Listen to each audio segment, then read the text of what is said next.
माँ जी, इनका फोन आया था। कंचन बुआ अपने बहू और बेटे के साथ हमारे यहाँ रहने आ रही हैं। अरे मोरी मैया, ऊ कंचनिया आ रही है, ऊपर से अपने बहू और बेटे को भी ला रही है। हमारे घर की क्या हालत है सब पता है इनकी उस नकचड़िया बहनिया को, फिर भी अपने परिवार के साथ हमारे सिर के ऊपर बैठने आ रही है। तभी निर्मला का बेटा वहाँ आता है। अजी, मैंने आपसे नमकीन बिस्किट्स मंगवाए थे, आप ले आए क्या? हाँ, तुमने जो सामान मंगवाया था वो मैं ले आया। हाँ हाँ, बुआ आ रही है तुम्हारी, लाओ लाओ और लाओ। तनिक देखना उस भैंसिया को कम ना पड़ जाए, साथ में बहू और बेटा भी है। लो, ये बारिश को भी अभी ही टपकना था। अरे बहू, जल्दी करो, तुम्हारी मामी के यहाँ जाना है। अपना कपड़ा पिटिया सब देख कर रख लेना।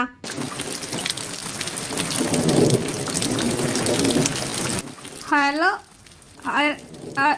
हेलो भाभी, नेटवर्क नहीं आ रहा है, जाने बूझ के कर रही हैं। कंचन बारिश में ही अपने बहू और बेटे के साथ निर्मला के घर पहुंच जाती है। नमस्ते बुआ जी, ये आपको लेने गए थे, लेकिन आप सब रास्ते में ही मिल गए। हाँ बहू, तनिक देख, मेरे सिर पर तो सींग लगे हैं, सब पता है मुझे। ये भाभी की ही कारिस्तानी है। भाभी तो चाहती ही नहीं कि मैं यहाँ आऊं। अरे नहीं नहीं जीजी, भला आप भी किसी के कहने से रुकी हैं? अब खड़ा ही रखेंगी कि चाय पानी भी पूछेंगी? हाँ जीजी, आप सब मुंह हाथ धो लीजिए। कंचन बुआ का परिवार मुंह हाथ धोकर चाय पानी के लिए बैठ जाता है। अरे भाभी, बाहर बारिश का इतना अच्छा मौसम हो रहा है और आप ये चाय पकोड़ा ले आई।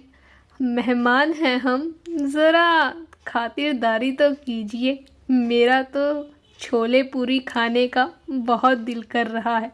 भटूरे अगर होते तो मज़ा ही आ जाता। जी, मैं इनसे बात कर कर देखती हूँ। अजी, आप हलवाई की दुकान से छोले भटूरे ले आते। अब मेहमान हैं, पहला ही दिन है, कुछ कह भी नहीं सकते। सौरभ बेटा, तेरे भाई का छोले भटूरे खाने का बहुत मन कर रहा है, तनिक ले आ जाकर दुकान से। सौरभ अपने दोस्त से पैसे उधार मांगकर छोले भटूरे लाता है। ऐसे ही कई दिन बीत जाते हैं। कंचन बुआ और उसके परिवार की फरमाइशें बढ़ती ही जाती हैं। अरे मामी जी, भाभी क्या कमाल का खाना बनाती हैं। मेरी पत्नी के हाथ में तो वो बात बिल्कुल भी नहीं है। आज मेरा मन मटर पनीर के साथ आलू बैंगन का भरता खाने का कर रहा है। भाभी को कह दीजिए कि बना देंगी। सच में भाभी के हाथ में तो जादू है। भाभी से कह दीजिएगा, साथ में मूंग दाल का हलवा भी बना देंगी। हाँ हाँ, तुम्हारे बाप ने होटल खोल रखा है और मेरी बहू उसमें बावर्ची है। ये आप क्या कह रही हैं मामी जी? माँ मजाक कर रही है। जी, मुझे पता है, मामी जी तो बहुत स्वीट हैं। हाँ हाँ, अभी तुम्हारा स्वीटू पटूटू निकालूंगी। उर्वशी, ज़रा मेरे साथ बर्तन धुलवा दो, फिर हम दोनों मिलकर खाना बना लेंगे। अरे बहू, इसे कुछ नहीं आता, तुम ये सब काम खुद ही कर लो, खामखा तुम्हारा ये तो काम बढ़ा देगी। सौरभ मेहमानों की खातिरदारी के लिए पैसे मांगकर कर्जाई हो चुका था।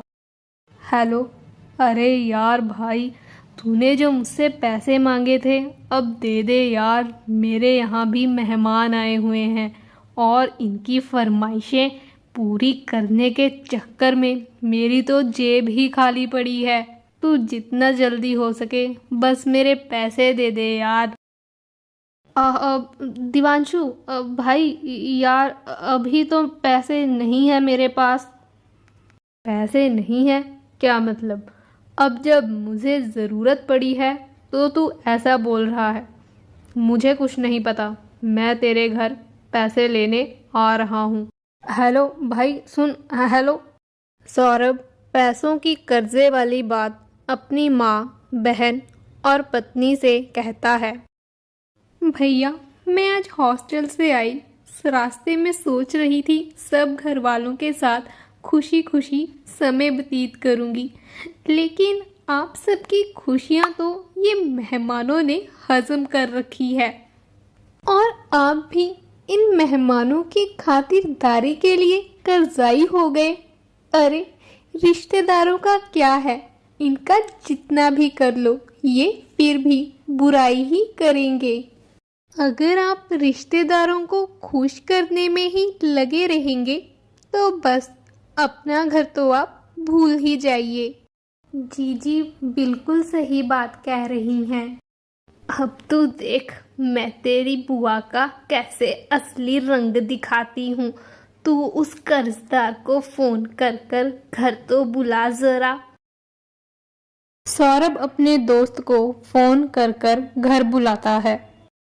सौरभ, जो तुमने मुझसे पैसे लिए थे अब मेरे पैसे सारे वापिस करो।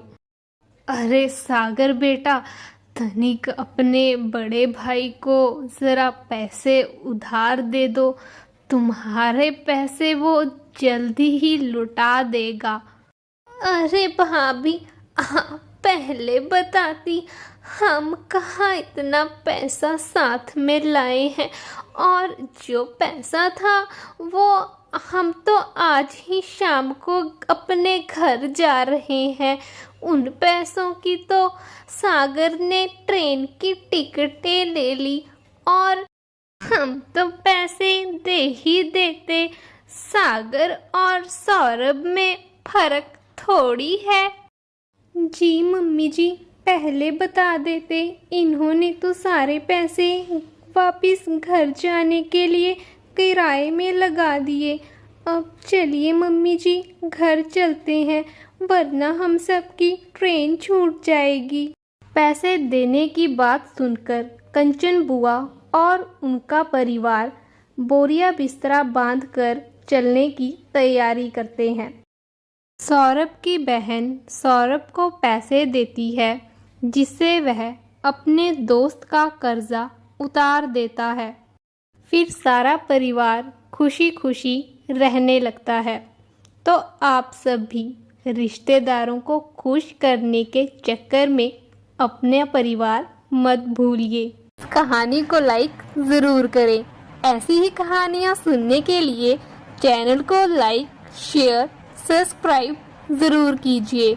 कहानी कैसी लगी कमेंट्स करके ज़रूर बताइए और बेल आइकन को प्रेस करना मत भूलिएगा। धन्यवाद।